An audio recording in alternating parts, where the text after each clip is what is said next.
उन्होंने आपने सवाल उठाया, सरकार ने उस पर स्पष्टीकरण दिया कि हम ये करने को तैयार हैं। लेकिन अगर आप किसी नियम के तहत नोटिस डालेंगे, बीएससी के अंदर फैसला होगा, निश्चित रूप से हर विषय पर चर्चा कराएंगे। आप संसद नियमों प्रक्रियाओं से चलते आप नोटिस दें। आपका स्थगन, आपने स्थगन दिया है, आपने स्थगन दिया है ना आपने। स्थगन पे 12 बजे जब व्यवस्था दूं और आपको बोलने का मौका नहीं दूं, तो आप निश्चित रूप से खड़े होकर बोल सकते हैं। आप प्रश्नकाल को क्यों स्थगित करना चाहते हैं? मैं एक अच्छी परंपरा सदन में चलाना चाहता हूं। जब मैं किसी नियमों के तहत आपको नहीं बोलने दूं, तब आप निश्चित रूप से अपनी बात को कह सकते हैं। Continue to spread falsehoods about the benefits of demonetization ad nauseum with no regard to the actual data. You have not achieved the goals of a cashless digital economy. You have not achieved the goals of phasing out fake currency, even after 6 years of your dhamaka announcement.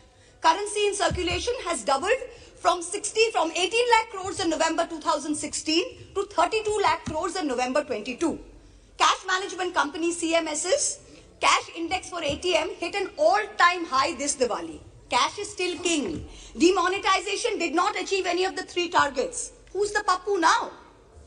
I've been reviewing the demand for additional grants, and there are various items in it that are shocking. From a total subsidy request of 1,09,000 crores in March, the Department of Fertilizers has asked for an equal amount in the supplementary request. Just urea alone is accounting for 86,000 crores.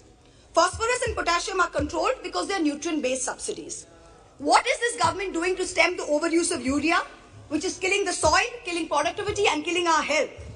What the soil needs is balanced use of fertilizers. Bengal has been promoting a balanced fertilizer blend of major fertilizers. And now we are suffering because the center is starving us of the most popular mix of NPK, which is the basal application for potato. During November 22, Bengal asked for a certain amount, and only 33% of our demand for balanced fertilizers was met by the center. Most of the urea-based subsidy is going to GAIL, because GAIL supplies the maximum gas to the fertilizer sector. When are we going to see the much promised reform and competition in this natural gas sector? When are we going to see the promised transmission system operator, the unbundling of GAIL? Is the government hiding and protecting GAIL under the garb of providing urea subsidies to people?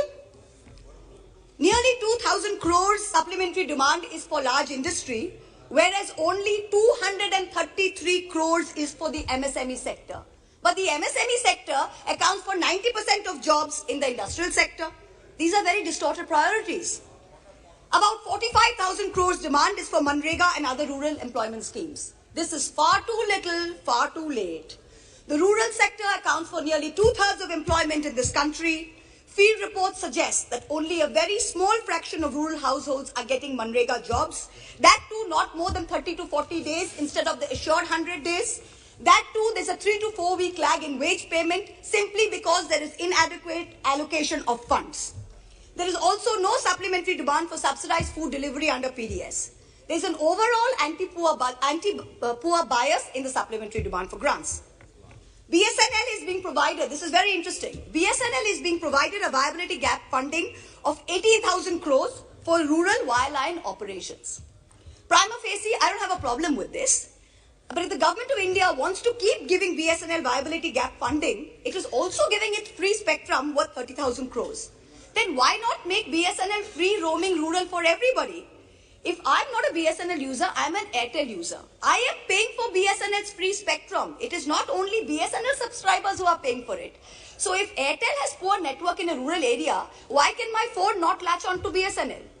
Taxpayers are paying for this. Make it free for all in rural areas. The supplementary demand for grants will amount to an additional expenditure of about 4.36 lakh crores. This is going to raise the fiscal deficit above the target that you mentioned in the budget. So what is the government's additional revenue mobilization measures, especially non-tax revenue, that is going to make up the additional expenditure so we stay within the fiscal demand targets, fiscal deficit target? The Honorable Finance Minister yesterday stood in this house and she likened us, the opposition, to Videsh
false claims of diversion of Manrega funds.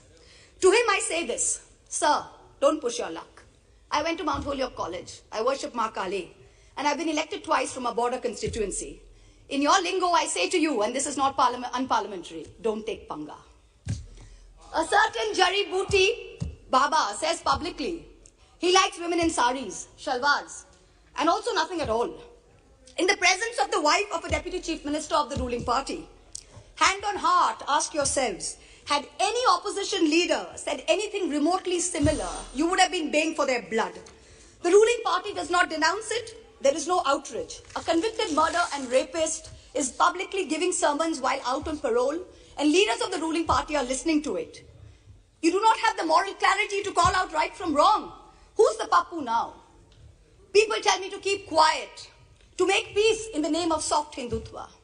I am Hindu, but I refuse to play soft anything. What this country needs is an elected government which plays hard morality, hard legality, and hard economics. No soft anything. I urge this government and the finance minister to take control of the economy. And I urge the people of India to take control over who they give the reins of this country to. सवाल ये नहीं है कि बस्तियां किसने जलाई. सवाल यही है कि पागल के हाथ में माचिस किसने दी. This is a question that India needs to answer. Thank you very much. Jai Hind.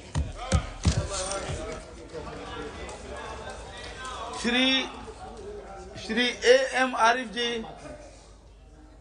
Thank you, Speaker sir. Sir, I wish to express the views of CPIM on the supplementary demands for grants. Sir, at the outset, I wish to request the Honorable Minister not to take our criticism personally. Fortunately or unfortunately, she is not present here. We raise the issues for the common people of this country. It is our duty, sir. I read the latest report of Public Accounts Committee on excess over odds grants and charge appropriation for 2019-20. In that report, PSC has found that out of the two ministries which incurred excess of expenditure over the allotted funds,